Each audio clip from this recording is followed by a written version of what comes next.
और आइए आगे बढ़ते हैं। वक्त तो चला है हमारे स्पेशल प्रोग्राम का, दिल्ली डायलॉग का। आपको लेकर चलते हैं सीधे पूर्वी दिल्ली के मयूर विहार फेज 3 में अपने सहयोगी करुणाशंकर शर्मा के पास।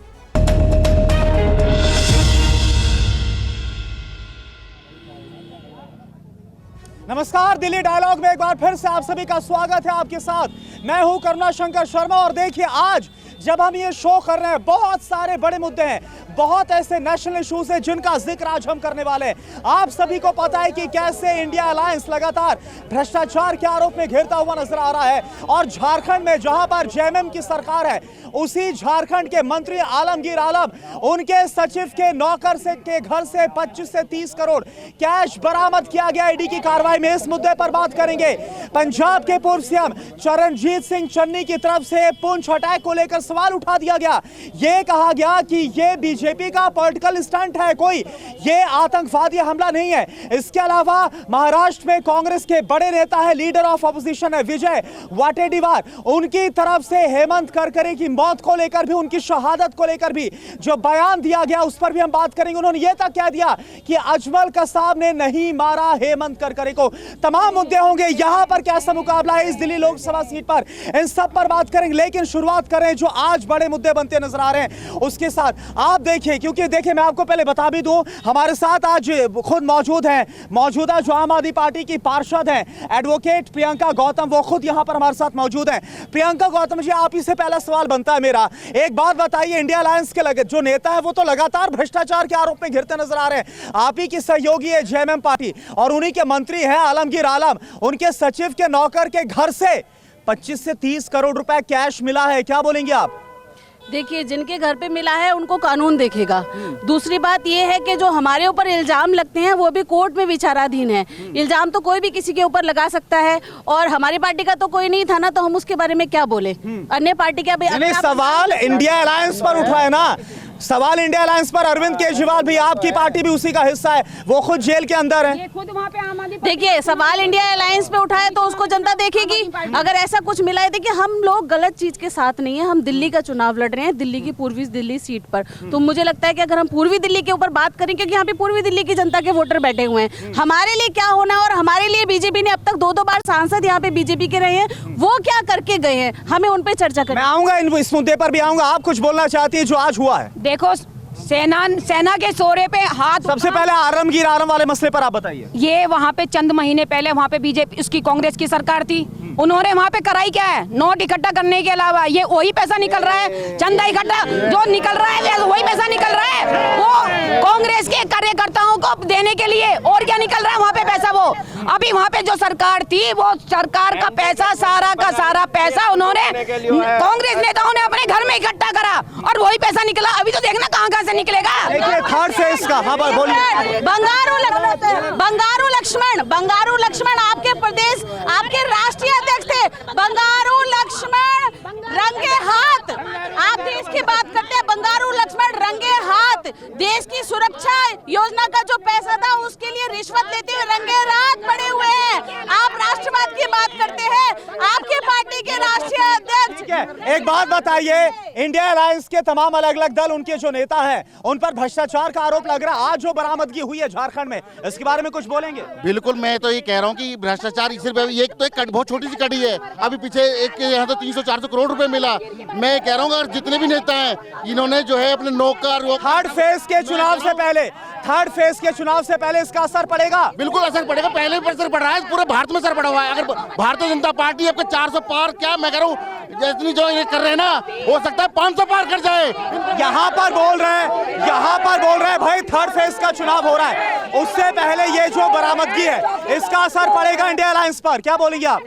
मैं सबसे पहले ये बोलना चाहती हूँ, जो मोदी जी कहते थे ना कि महिला सुरक्षा, बेटी पढ़ाओ बेटी बढ़ाओ, 3,500 महिलाओं का रेप प्रज्वल रमल्ला ने किया, उनको मोदी जी ने, इनके सरकार ने। नहीं, मेरा सवाल आपने सुना नहीं। मैंने सवाल पूछा जो झारखंड की बरामदगी है, थर्ड फेज के चुनाव से पहले क्या इसका असर पड़ेगा? दबा ये बात मीडिया क्यों दबा रही है? जब महिला हक की बात चल रही, मीडिया दबाने का काम कर रही है।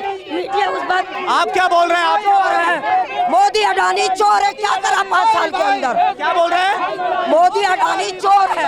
भाई भाई ऐसा क्यों बोल रहे हैं? इतना बड़ा आरोप क्यों लगा रहे हैं? ऐसे ही लगा रहे, उनके सारे पकड़े जाते, बीजेपी में पकड़े जाते, हमारे कोई कुछ नहीं निकला। कुछ आप क्या बोल रहे हैं? आप क्या बोल रहे हैं? किसके विषय में? नहीं नहीं, एक सेकेंड आप अपनी बातों को रखें, थोड़ा संयमित होकर अपनी बात को रखें। आपको मुद्दे उठाइए आप लोग, लेकिन थोड़ा संयमित होकर इस मंच पर अपनी बातों को उठाइए, ठीक है? अब आप बोलिए। देखिए मुद्दा यहाँ पर नहीं, गठबंधन ये सारा जो इंडिया गठबंधन है भ्रष्टाचार का गठबंधन है। आप आम आदमी को देखिए कैसे लोगों का अन्ना हजारे को यूज करके दिल्ली में सत्ता में आई और स्वराज का जिंदा देके दिखाया है, लेकिन लास्ट में जाके कांग्रेस की गोद में जाके बैठ गए, जिनके खिलाफ इनके पास में सबूत होते थे। लेकिन आज स्थिति क्या है इनकी, आप अपने गृहबार में जाके देखें क्या ये है। ये एक बड़ा गंभीर मुद्दा और लोगों के पास भी आऊंगा। ये एक बड़ा गंभीर मसला है। ये सवाल उठाया जा रहा है कि भाई जिस पर भ्रष्टाचार का आरोप लगाया उसी के साथ आम आदमी पार्टी ने गठबंधन कर लिया, जिसके खिलाफ आंदोलन चलाया। आज की डेट में कम से कम कई 20 से 25 लोग बीजेपी पार्टी, अरे वाह, जो 20 से 25 भ्रष्टाचारी हैं जो बीजेपी के अंदर हैं और वो चुनाव लड़ रहे हैं और रेपिस्ट भी हैं। और यहाँ तक कि खुद मोदी जी की सरकार में महिलाओं का शोषण हो रहा है भारत के अंदर, ये खुलेआम है। खिलाड़ियों का शोषण हो रहा है। हमारे खिलाड़ी जंतर मंतर पे बैठे थे, महिलाओं का सम्मान नहीं कर रही है पार्टी। आप कैसे कह रहे हैं कि मोदी जी की पार्टी देश में ठीक है? मोदी जी की पार्टी देश के अंदर तानाशाही शासन मचा रखा है, तानाशाही, और सबसे भ्रष्टाचारी पार्टी यही है। ठीक है, आप क्या बोल रहे हैं? क्या बोलना चाह रहे हैं? अरविंद केजरीवाल जी ने बच्चों के सर पे हाथ रख के कसम खाई थी, कांग्रेस के साथ कभी गठबंधन नहीं करूंगा, और पहली सरकार उन्हीं के साथ गठबंधन करके बनाई उन्होंने। अरविंद केजरीवाल जी ने कहा था कि मैं दिल्ली में आऊंगा तो भ्रष्टाचार मिटाऊंगा। उन्होंने कहा था कि इस कुर्सी में कुछ गड़बड़ है। गड़बड़ कुर्सी में नहीं है, गड़बड़ उन्हीं के अंदर है। 500 विद्यालय बनाने का वादा था। एक सेकेंड, नारेबाजी नहीं, थोड़ा शांत होइए। मेरा सवाल सुनिए, मेरा सवाल। अगला मुद्दा यह है, जो पंजाब के पूर्व सीएम हैं चरणजीत सिंह चन्नी, उन्होंने पुंछ में जो इंडियन एयरफोर्स का काफिला है जिस पर हमला हुआ उस पर सवाल उठाया, बोला कि ये बीजेपी का पॉलिटिकल स्टंट है। कैसे आप इसको देखेंगे? ये बिल्कुल बेफालतू की बातें हैं।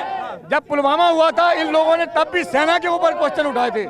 मैं कहता हूँ सेना ने बहुत अच्छा काम किया। पहली बार सेना के ऑफिसर भी मान रहे हैं, ये पहली बार सेना के ऑफिसर मान रहे हैं कि पहला प्रधानमंत्री आया है जिसने हमें खुली छूट दी है, गोली का जवाब गोली से दे रहे हैं। ये पहली बार हुआ है। घर में घुस के ये सेना के शौर्य को बदनाम करने वाले लोग हैं। ये सेना को बदनाम करने वाले, आज से पहले जब मोदी सरकार से पहले अगर कोई पत्थर मारता था तो ये इनसे जो ना गोली का जवाब लेने के लिए पूरे देश से आदेश। बात बताइए, मैं यहाँ पर आऊँ। एक सेकेंड। चरणजीत सिंह चन्नी ने जो सवाल उठाया पुंछ अटैक को लेकर, कहा ये चुनाव से पहले एक बार फिर से बीजेपी का पॉलिटिकल स्टंट है। कैसे आप इसको देखेंगे? बीजेपी वालों ने हर जगह हर स्टेट में धोखा दिया है, हर जगह धोखा। पुंछ अटैक को लेकर ऐसा सवाल उठाना क्या आपको सही लगता है? झूठ बोल, एक पूर्व सीएम की तरफ से, कांग्रेस नेता की तरफ से ये कहा जाना आपको सही की राजनीति ज्यादा दिन नहीं चलेगी। ये झूठ की राजनीति ज्यादा दिन नहीं चलेगी। कौन कर रहा है झूठ की राजनीति? बीजेपी। आप क्या बोल रहे हैं? मैं बोलना चाहता हूं कि जितने अब केजरीवाल जी ने यहाँ पे ठेके खोले, ये गलत खोले। हमारे जमुना पार्क के अंदर काफी ठेके खोल दिए फिलहाल, लेकिन ठेके खोलने से काफी पब्लिक बिगड़ चुकी है। फेरी दारू बांटी, जो भी पार्टी आवे सच्चे काम करे, सही काम करे। यानी जो नई एक्साइज पॉलिसी थी अरविंद केजरीवाल सरकार लागू की, वो गलत थी। आप ये मुद्दा उठाना चाह रहे हैं? उन्होंने ये ठेके खोले बिल्कुल गलत था। इतने ठेके नहीं खोलने चाहिए, नहीं इतने दारू बांटने चाहिए थे। जब कोई भी कंपनी पार्टी आओ। एक सेकंड में जवाब ले। क्या बोल रहे हैं? कैमरे पर प्रियंका जी, कैमरे पर। झूठ बोलते हो, कौन सा ठेका खोला? झूठ बोलते हो, कैमरे में झूठ बोलते हो। बताइए, कोर्टली में झूठ है ये लोग। एक ठेका नहीं खोला कोर्टली में, बताइए। सवाल एक सेकेंड सवाल ये उठा है, मुझे ये बताइए, यहाँ पर आइए। सवाल ये उठा है कि आखिरकार, देखें मैं अब अगले मुद्दे पर आ रहा हूँ क्योंकि बहुत शोर हो रहा है। अरविंद केजरीवाल आज जेल पर है। लोग वहां बोल रहे हैं कि जो नए दारू के ठेके खुले उससे माहौल खराब हो गया था। क्या वाकई में कुछ गलत हुआ था? ये बीजेपी की चाल है। बीजेपी ने ये पैसा दिया है, आपको पता है? आप भी मिले हुए हैं उससे, आप भी मिले उसमें, बीजेपी ने पैसा दिया उसको, आपको पता है? अरे एक्साइज पॉलिसी तो केजरीवाल सरकार की थी इसके लिए सब बीजेपी पैसा देती है उसको, सब बीजेपी पैसा दे के करती है वो। बीजेपी का ही बंदा है। क्यों लिया फिर कैमरे की तरफ एक्साइज पॉलिसी का मैं बताना चाहती हूँ। शरद रेड्डी की कंपनी अरविंदो फार्मा से अगर एक्साइज पॉलिसी भ्रष्ट थी, क्यों लिया 55 करोड़ रुपए मोदी ने चंदा? क्यों लिया उन लोगों से जो एक्साइज? लेकिन एक सवाल, क्यों लिया 55 करोड़? मुझे जगह दीजिए, एक सेकंड जगह दीजिए। वहां पर आऊंगा। ये बताइए, अरविंद केजरीवाल जेल में है, कहा जा रहा है कुछ गलत नहीं हुआ, दिल्ली में कुछ गलत नहीं हुआ शराब घोटाले को लेकर, फिर क्यों अरविंद केजरीवाल जेल में? मैं कहता हूँ उनकी जमानत क्यों नहीं हो रही? कुछ तो हुआ है, ऐसा नहीं है ये सब झूठ बोल रहे हैं। मैंने खुद देखा है, छोटे छोटे बच्चों को एक बोतल के साथ एक बोतल फ्री दी जा रही थी। ये कह रहे हैं कोई घोटाला नहीं है। अगर घोटाला नहीं है तो सिसोदिया जी क्यों अंदर है? आम आदमी पार्टी बोल रही है, एक सेकंड मुझे सुनिए तो, मेरा सवाल तो सुनिए। आम आदमी पार्टी बोल रही है कि जेल का जवाब वोट से दिया जाएगा।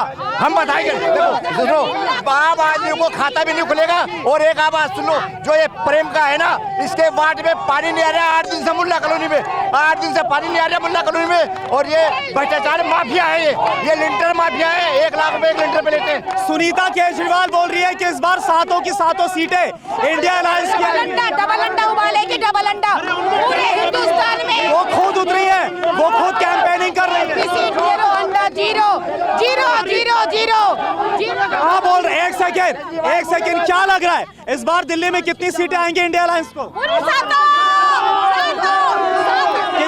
सात की सात। इतना विश्वास कैसे इतना? विश्वास है, जनता जवाब दे रही है इनको। किसको जवाब दे रही है? बीजेपी वालों को जनता जवाब दे रही है। ये अरे बोलने दीजिए ना, फिर आऊंगा। बिजली पानी फ्री जनता जवाब दे रही है। आपके 7 सीटें क्या में गठबंधन की आ रही है, केजरीवाल की आ रही है। लेकिन पिछली बार 7 की 7। एक सेकेंड, मेरा सवाल आप होने नहीं देते, मेरा सवाल आप सुनते नहीं है। चलिए बोलिए आप भी। गौतम गंभीर को भगाने का कारण यही है कि बीजेपी यहाँ से आ रही है। गौतम गंभीर ने काम नहीं करा था कुछ भी। गौतम गंभीर ने, चलिए प्रत्याशी का मुद्दा है, मैं यहाँ पर आ रहा हूँ। सवाल ये उठा रहे भाई कि प्रत्याशी जो बदल दिया गया, वो लोग बोल रहे हैं कि बीजेपी हार रही थी इसलिए प्रत्याशी बदला गया। आप बोलिए। ये गठबंधन जो करके इनको ये हार तो खुद गए, जो इन्होंने पहले ही 3 सीटें कांग्रेस को दे दी है। इससे बड़ी उनकी हार क्या हो सकती है, जो अपनी सीटों पे दूसरे लोगों को। सुनीता केजरीवाल को सुना, सुनीता केजरीवाल बोल रही भाई इस बार तो 7 सीटें इंडिया अलायंस की आएंगी। और जो केजरीवाल, अरे एक सेकंड सुनिए तो, नारेबाजी शुरू कर देते हैं आप। मेरी बात तो सुनिए। सुनीता केजरीवाल ये बोल रही है कि भाई अरविंद केजरीवाल को जेल में डाला गया, उनकी आवाज दबाने की कोशिश की जा रही है चुनाव से पहले। कोई आवाज नहीं दबाई जा रही है। वो भ्रष्टाचारी है, घोटाले करे हैं उन्होंने, वो बहाने बना रहे हैं। भ्रष्टाचारी शुरू से ही केजरीवाल भ्रष्टाचारी है। आप क्या बोल रहे हैं? जी जो किया वो भुगतेंगे ना, चाहे चुनाव। क्या किया? भ्रष्टाचार किया। और किसने किया? केजरीवाल जी ने। आपको लगता है? हाँ जी बिल्कुल। अरे आम आदमी पार्टी बोल रही है 1 रुपया का भ्रष्टाचार नहीं। कौन कहता नहीं किया? हर जगह भ्रष्टाचार है, कहाँ भ्रष्टाचार नहीं है? आप क्या बोल रहे हैं? मैं कह रहा हूँ केजरीवाल जी सत्ता में आने से पहले बोलते थे इस कुर्सी में तो कुछ गड़बड़ है, जो इस पे बैठ जाता है वही गड़बड़ हो जाता है। आज केजरीवाल कुर्सी में बैठ के भ्रष्ट है और जेल में है। अरे लेकिन आम आदमी पार्टी तो सिस्टम में गड़बड़ी का आरोप लगा रही है। ईडी, सीबीआई, आईटी, ये सब कहा जा रहा है बीजेपी के इशारे पर काम कर रहा है। नहीं, वो स्वतंत्र है, वो स्वतंत्र होती है, वो स्वतंत्र है पहले से ही। वो बोल रहा है, फिर मैं उस तरफ। वो पहले कहते थे कि ईवीएम में वो है, तो दिल्ली में पूरी सीट कैसे ले गई जब ईवीएम में गड़बड़ है? तो इसीलिए केजरीवाल ने शराब घोटाला किया है। 8 लाख के पर्दे लगाते हैं केजरीवाल। क्या बोल रहे हैं? 8 लाख के पर्दे अपने उसमें, जो कहते थे गाड़ी ये मुद्दा है, बंगला नहीं लूंगा। वो 4 फोन भी तोड़े, लाख रुपए के। वो कहते थे 1 रुपया नहीं लेंगे, आज जेल में पड़े अपने कर्मों की वजह से। 52 करोड़ का राजमहल बनाया, 8 लाख रुपए के पर्दे लगाए। 4-4 लाख जनता के बीच में मुद्दा है, बिल्कुल मुद्दा है। चलिए यहाँ जवाब लेता हूँ, एक सेकेंड मैं यहाँ जवाब ले रहा हूँ, आप लोगों के पास आ रहा हूँ।